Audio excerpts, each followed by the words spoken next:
Bonjour, lundi de vérité, c'est la une du journal Sud Quotidien avec le verdict de la tuerie de Boffa Bayotte qui s'est passé en janvier 2018 qui sera connu aujourd'hui. René Capain Badiane et compagnie édifiés sur leur sort. La réclusion criminelle à perpétuité requise contre 11 des 13 accusés. Le journal Bessuit le jour aussi revient sur le verdict du procès qui sera connu aujourd'hui. Forêt d'angoisse, titre-t-il, les familles des victimes mettent la pression sur la justice. Le journal Rewmi, quant à lui, évoque l'arrêté du gouverneur de Dakar qui fait que la coalition Benno Bokk Yakaar sursoit à sa manifestation. Le risque d'instabilité augmente d'un cran. Avec aussi le journal L'Info qui revient sur l'arrêté sorti par le gouverneur de Dakar qui se dresse devant Sonko et compagnie avec le rassemblement de Yewwi prévu le 17 juin prochain. Le gouverneur Alassane Sall invoque les dispositions du code électoral qui interdisent toute propagande déguisée et ont pour rapport les médias sociaux, publics et privés. Après la sortie du gouverneur de Dakar, Benno Bokk Yakaar a annoncé la suspension de son rassemblement prévu ce mercredi 15 juin 2022, en conformité avec la loi électorale qui interdit toute activité de propagande 30 jours avant le démarrage de la campagne électorale. Le journal L'Enquête parle de fatwa du gouverneur de Dakar qui a publié un communiqué pour interdire tout acte de propagande d'ici le 9 juillet. Un ancien préfet dit que ceci est de la compétence du préfet garant de l'ordre public. Le journal aussi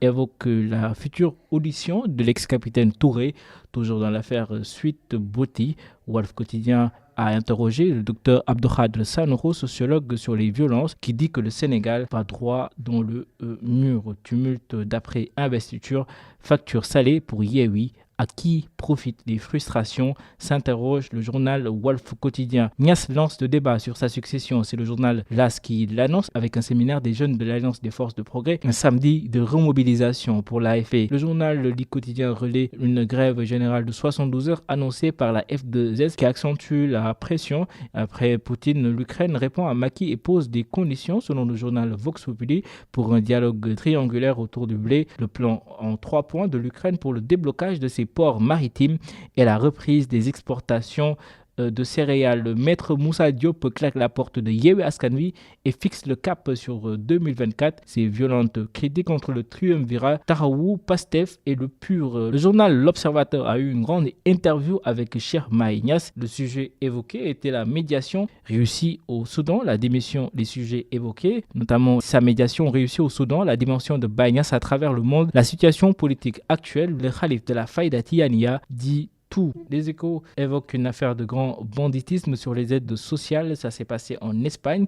avec un Sénégalais qui a réussi à récolter plus d'1 million d'euros, soit environ 650 millions de francs CFA frauduleusement avec 22 faux passeports, 16 livrets bancaires au nom de fausses identités, 17 cartes de crédit, 9 portables trouvés chez lui. Les confessions d'Aliou Cissé sont à retrouver dans le journal Les Échos avec la préparation pour le mondial, la Coupe d'Afrique des Nations, les Lions hors des terrains.